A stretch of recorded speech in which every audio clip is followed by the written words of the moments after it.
One of the biggest issues with CV tips from the internet is that most of them are subjective. What works for me might not work for you, and vice versa. So when Austin Belsack released his findings from analyzing over 125K CVs, we got valuable insights on the principles we should follow, whether we're crafting a CV for our first job or improving one we've had for years. As usual, I care about your time, so I'm going to share the 5 key learnings up front, then discuss the implications of the study, and end with practical CV writing tips you can use immediately to stand out. Let's get started. Hi friends, welcome back to the channel CV-nomics, where we focus on practical career, interview, and productivity tips. If you're a working professional, consider subscribing for more actionable content. Full disclosure, Austin did not ask me to make this video, and he doesn't even know who I am. The data geek in me just got so excited about all the numbers that I had to share it in a video format. Without further ado, here are the 5 key learnings from Austin's study. 1. CVs with a LinkedIn profile see higher interview rates, but only 48% of CVs included a LinkedIn profile. 2. Candidates only included 51% of important keywords and skills, heavily under-indexing on soft skills. 3. Measurable metrics improve CV outcomes, but only 26.6% of CVs included 5 or more metrics. 4. Research shows the ideal CV length is 475 to 600 words. 77% of CVs fell outside of that range. 5. Fluffy content takes away from value, but 51% of CVs included buzzword cliches or incorrect pronouns. Now that you know the key takeaways, what does this actually mean for you? Let's start with number 1, including a LinkedIn profile on your CV. Here's a graph that completely blew me away. At first glance, the implication seems pretty simple. Having a LinkedIn profile linked on your CV gives you a much higher chance of landing a job interview. But if you take a closer look, having a bare-bones or basic LinkedIn profile actually decreases your chances of getting a callback. This means you're better off hiding your LinkedIn profile if you're not putting any effort into it. In my opinion, the differences between a comprehensive profile and a basic one boil down to having a professional headshot and LinkedIn banner. How informative your work details are, how much effort you put into building meaningful connections. I actually have a LinkedIn tips and tricks playlist that walks you through all these points. I also share how to get a custom LinkedIn URL to put on your CV so it looks clean. Make sure to check that out after this video. And that's not all. You might also notice that as job level increased, the gap in callback rates decreased between job applicants. This suggests that having a strong LinkedIn profile is more important for entry-level job seekers compared to their higher-level peers. If you're finding this video helpful so far, please drop a like, and if not, keep watching because it only gets better. Number 2, including the right keywords and skills when writing a CV. While I'm not a big fan of submitting applications online, it is a fact of life that applicant tracking systems, ATS, scan for certain keywords and experiences to filter out what they define as low-potential candidates. According to the research, the average job description includes plus 40 keywords, but most candidates only match 51% on their CVs, meaning they only included about 20 relevant keywords. Furthermore, we see that candidates' CVs included 60% of the necessary hard skills and only 28% of the necessary soft skills compared to their target role's job description.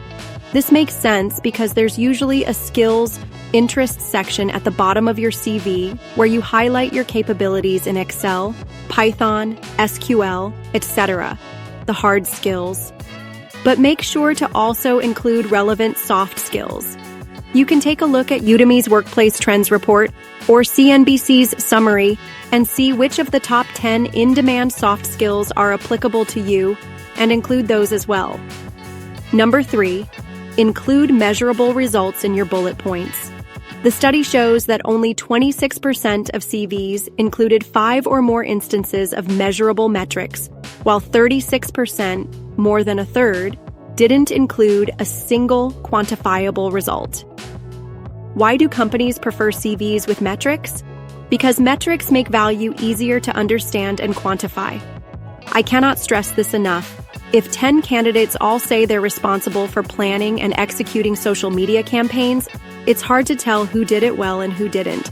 But the one person who says, "My campaigns drove a 30% year-over-year increase in sales revenue," is going to stand out. Here's a popular CV bullet point formula. Accomplished X as measured by Y by doing Z. For example, if you're a content marketing manager, your bullet point might look like, drove 3,500 organic signups to our monthly newsletter by A/B testing content layout and collaborating with co-marketing partners, representing a 47% quarter-on-quarter increase. Pro tip. A lot of you might be working on projects that don't have a direct impact on growth or revenue.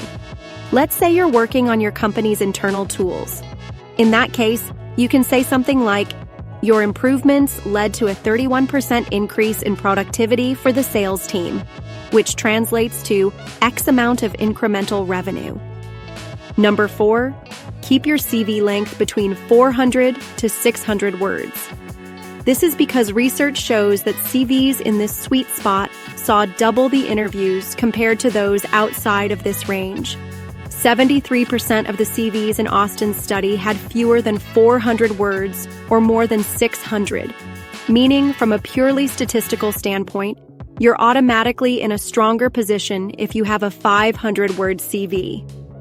Of course, there are exceptions for career level and academic roles. If you're a professor, federal employee, or C-suite executive, you might have a 2 to 3 page CV with over 1,500 words, and that's perfectly fine. But for most of us, this finding means don't keyword stuff your CV. It's not about the number of keywords you have, it's about having the ones that match the job.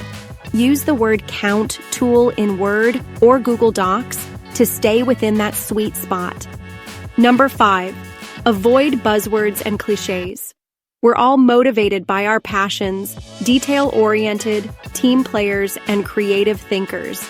And who doesn't like to talk about synergies between different products? If you found that hard to listen to, imagine a recruiter going through 30 CVs a day. According to the study, 51% of CVs included some sort of buzzword or cliché. These fluffy terms detract from the value you bring. Your writing should always sell your experience, not summarize it. A practical solution: Google CV cliches and buzzwords and remove them from your CV for an instant upgrade. So, what were the findings from Austin's study? Pretty basic, right? You should always include measurable results, optimize and add your LinkedIn profile, and avoid buzzwords. But hopefully, the numbers behind the research have convinced you that these non-negotiable aspects lay a solid foundation for you to make further tweaks and adjustments. I've actually made a few of these mistakes myself in the past, so make sure to check out my video on the top 5 CV mistakes I made when applying to management consulting in Google. See you in the next video, and in the meantime, have a great one.